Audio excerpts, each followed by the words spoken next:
Hello and welcome to my video. Today I'm going to show you a budget laser engraver. This is by COMGO and the model number is Z1.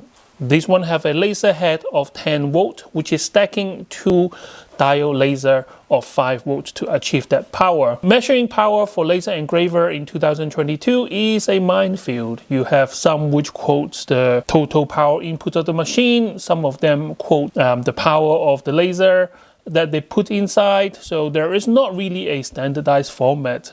So my point of the video to show you what your money can buy. At this time of posting the video in 2022, this one cost £315 or about 350 US dollars. You can get this directly from the manufacturer website, but I got this one for free. Today I'm going to show you how to build this machine and then run it through some tests that I have done with other machines, going through different materials just to show you guys what your money can buy. For example, can this cut? Is it good for engraving? Will it work on aluminum cards? Hopefully I can show you as much as I can within the next 10 minutes. So this is how it comes. This one was actually posted from Germany, so they must have a warehouse in Germany which cater for the European market. On the side here, that's their machine, laser engraver, COMGO Z1. Let's open this and show you guys what is inside the box. Now I know they sent this for me for free, but I'm genuinely interested about this machine for you guys because this is a budget version. The similar performance, if they work, of this dual laser will be the Autumn Stack M50 module. That's the cheapest one I can find, and the X2D one obviously is about double the price of the COMGO Z1. Right, so inside the box, this is what you get.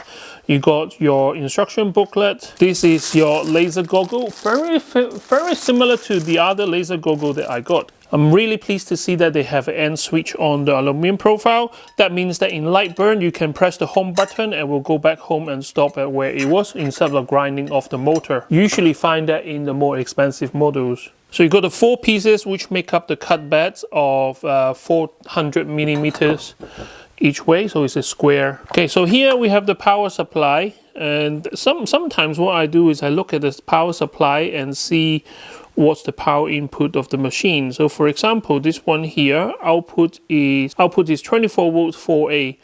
So you do a bit of math. So this is about 100 volt power supply. The interesting about this part is that there is 2 motors on this axle.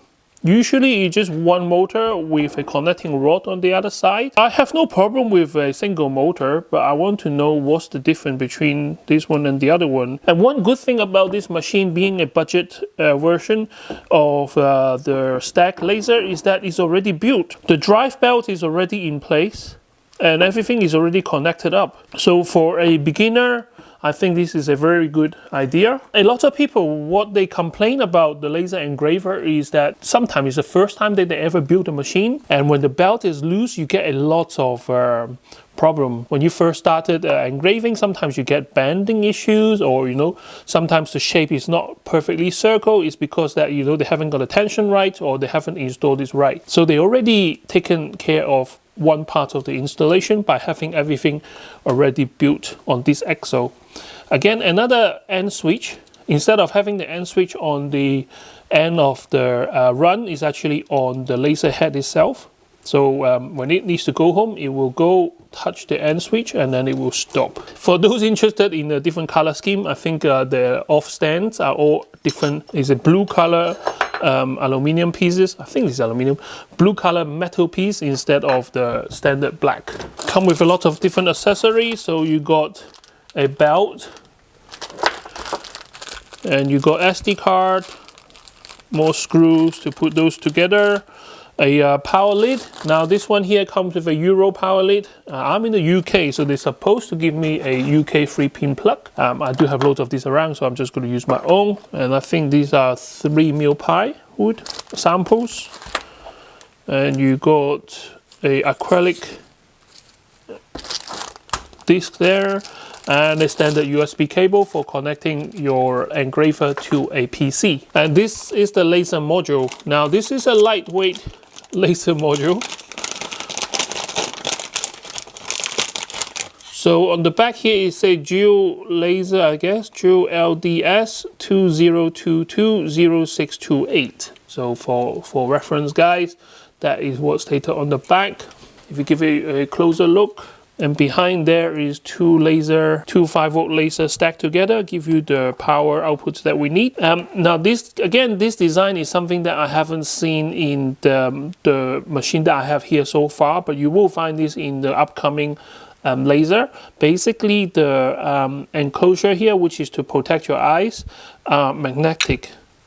So you just click it like that and then it stays on. You got a single fan on top which is blowing into the heat sink and coming off, and this piece actually helped to funnel all this air into this little enclosure here. So now I'm going to build it and I'm going to record the time that I start and finish.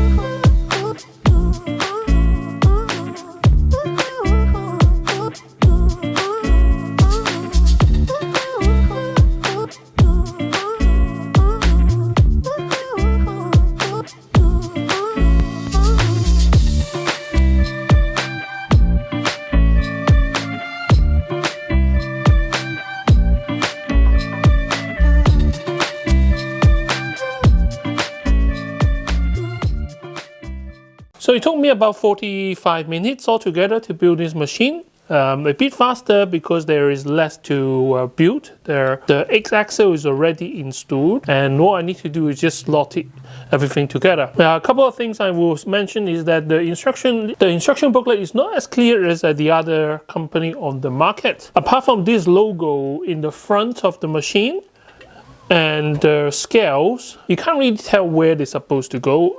You can kind of like make it by looking at the reference picture and kind of work it out where they're supposed to go. A lot of the drill holes are symmetrical, so you just couldn't figure out which ones go where. But look at front of the image, check where the logo is, where the scales are, and then you kind of figure out where it goes. So the back end piece, which is this one here, I did have it the other way around, which I need to undo both ends and put it back together. But apart from that, everything is fine. At the moment, it feels very smooth on both ways.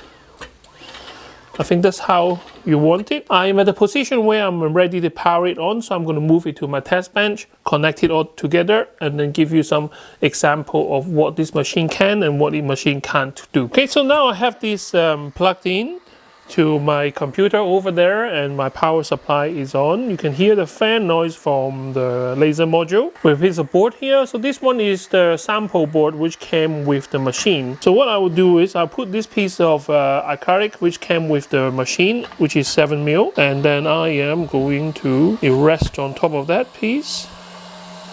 So that should be the perfect engraving distance. And you twist the knob here, which is quite easy to adjust it up and down, and because it's aluminum profile both sides, so it is quite solid. There is no wobble or anything like that, which is great. I'm going to do the burn test on this piece right now with laser burn.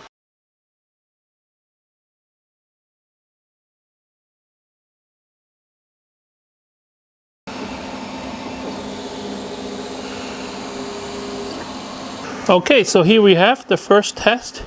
A lot of square is popping out right now, so I'll knock them out. Okay, so here is my first test pattern. At a speed of 200 and the power of 60%, it cuts through in 1 pass. And then at 400, it didn't cut through even at 100. So I guess a couple of passes at that region here will give you a clean cut for this piece of thin metal. For this piece of thin wood without air assist, I think the power band is around here. This is a 11mm piece of oak, and this is what I usually make keyring and toys out of. So I am going to again set the perfect 7mm suggested distance. So close. Oh no, so 13 pass is not enough to cut through the wood. But what I'm going to do is I am just going to start with a much lower focusing distance. Okay, that should be fine. Let's start this experiment again. Because the laser now is actually not the perfect focus from the wood because it's too close, the cut line is going to be a bit thicker right now, but as it burns through the wood, it becomes the perfect focusing distance. Then the cut line will be smaller, and then by the time it comes to the other end, and then it will be wider again. So that's the only thing. So if the focusing distance is very narrow, then whatever material you cut, it will be a much thicker line. I mean, diode laser for engraving is perfect, but for cutting wood, carbon dioxide tube kind of laser is still the kind of wins it hands down in terms of power and penetration. Okay, at this stage, the laser is burning through, but not all the cutting is showing laser under. But I'm showing a very promising cut line right now. I can see a lot of laser coming through to the end, to the tray. Okay, as you can see, 13 pass, nearly, it does want to move, but it's still not coming out. So it's rocking actually. So there's a little bit of wood holding onto the thing right now. So if I just press it out, it comes out. So yeah, it does cut through. It just needs a bit of help with focusing.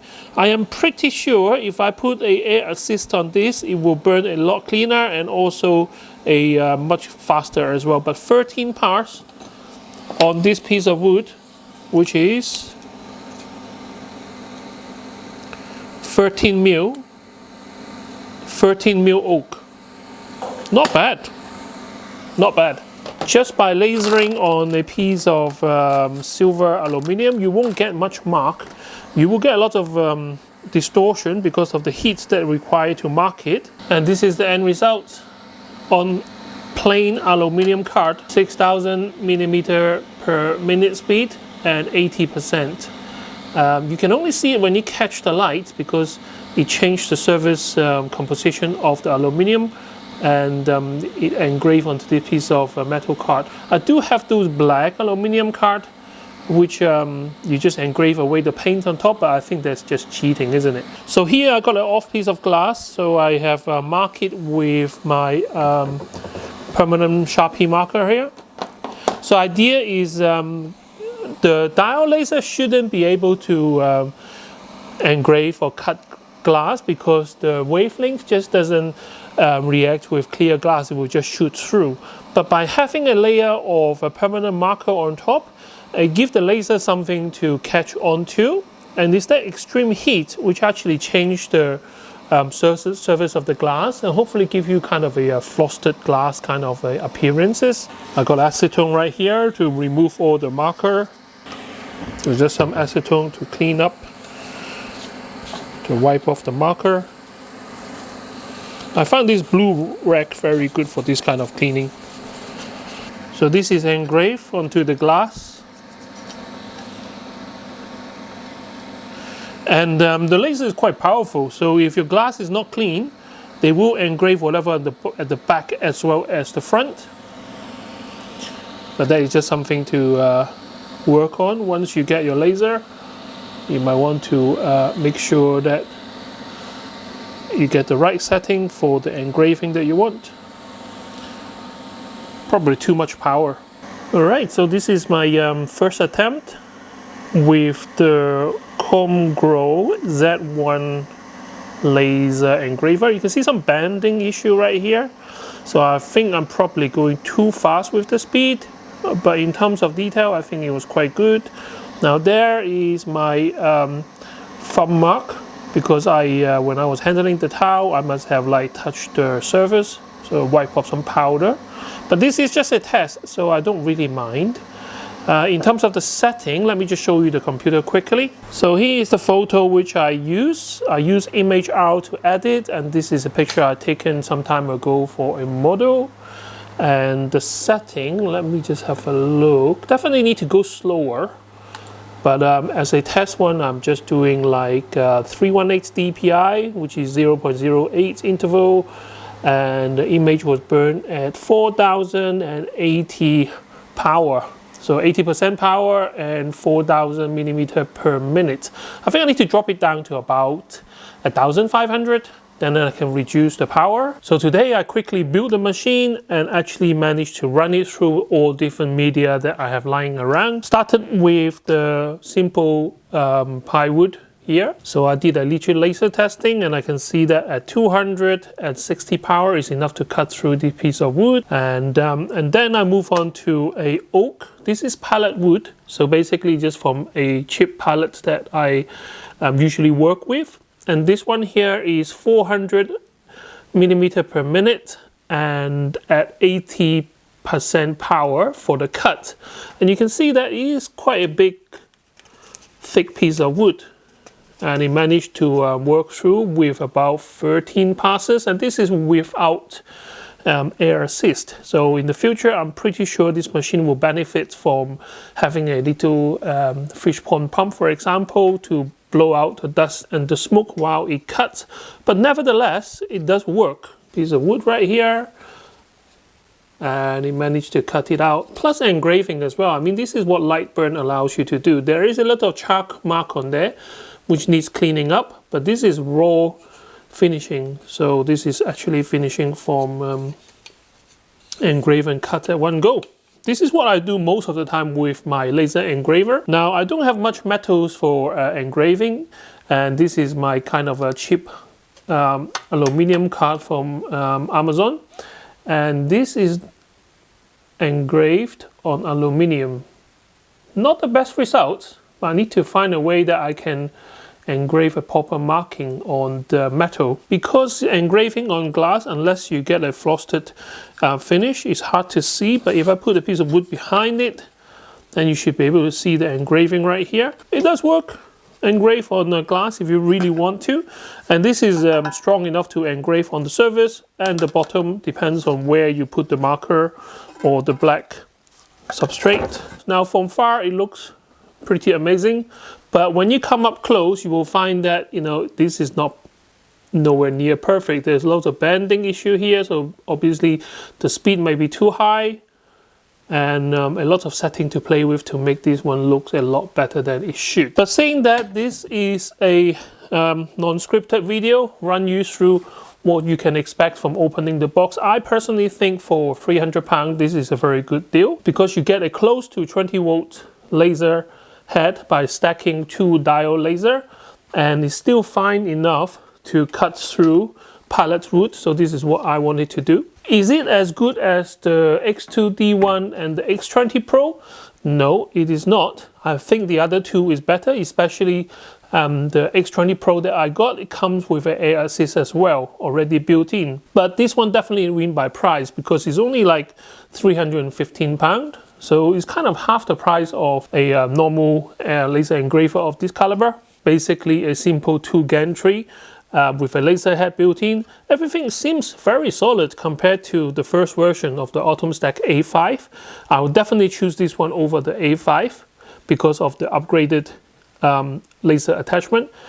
To adjust the Z, it's not hard, but I think it's a bit over engineered. So there is 4 thumb screw right here, which personally, I would only use 2 of them to make sure that I get a tight fix. I really like the design of the laser housing, which can accommodate the filter with a magnet. I think all companies should do that. Apart from that, thank you for watching my video. I can't wait to see you next time with more interesting gadgets. Bye bye.